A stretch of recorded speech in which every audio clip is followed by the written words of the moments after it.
Thanks for joining me on episode 1213 of the Inspired Stewardship Podcast. I'm Hema Vyas. I challenge you to invest in yourself, invest in others, develop your influence, and impact the world by using your time, your talent, your treasures to live out your calling.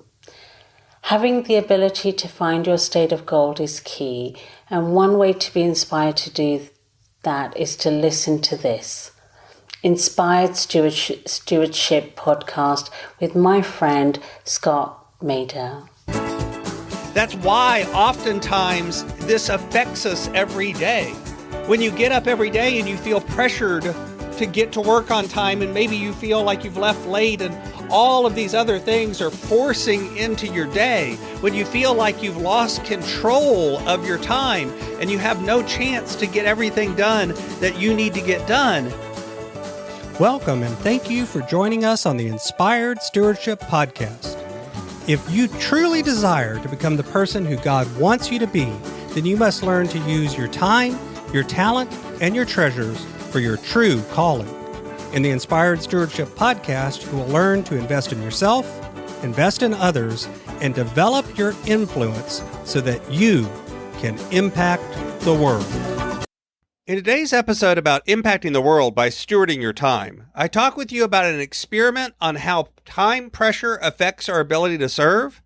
I talk about why this is more than just about the time it takes, but also the psychology, and I share how this affects us every day. As we talk about stewarding your time, wouldn't it be great if you could support this podcast and do it without just taking too long? Turns out you can. All you have to do is use inspiredstewardship.com/Amazon when you're ready to make a purchase via Amazon, and a small commission will come back to support the show just that quick. If you enjoy the show when you are ready to buy from Amazon, just use inspiredstewardship.com/Amazon.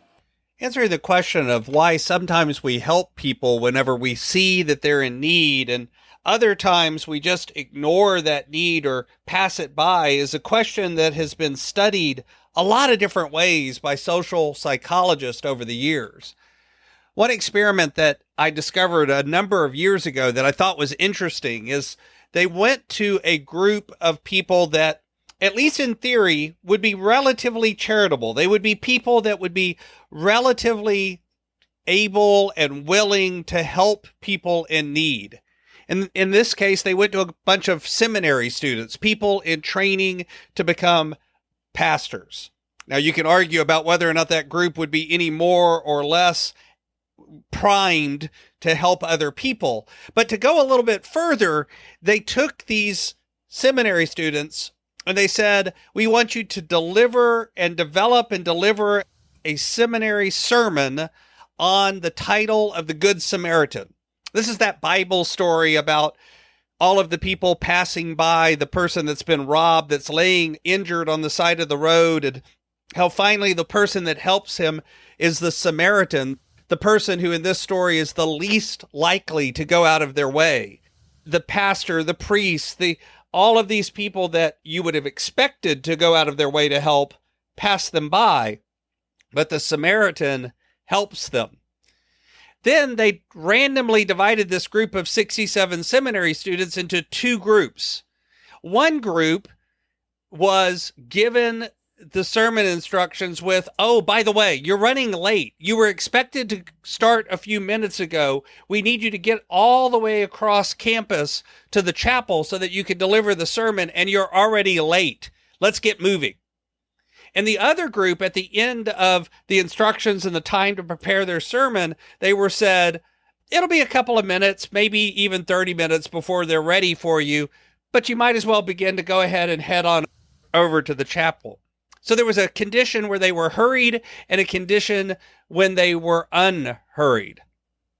Each student was sent on the path alone, the route that they knew well, from the place where they were at to the chapel where they would be delivering the sermon.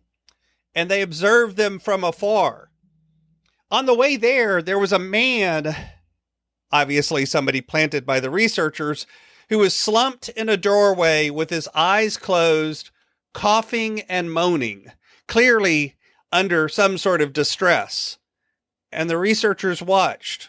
Would the seminary students help this stranger in need? Remember, they've been primed with the idea of the story of the Good Samaritan. They've just written a sermon on that, and now they're heading over to preach on this sermon. The ones that were in the hurried conditions, the ones that felt time pressure, only about 10% of those students stopped to help the man. But in the unhurried condition, when they were told they had plenty of time to get across campus, about 63% stopped to help the man. So even after priming them with this story, the fact that they felt pressured for time had a direct and significant impact on whether or not they stopped to help. And I think that's important to recognize.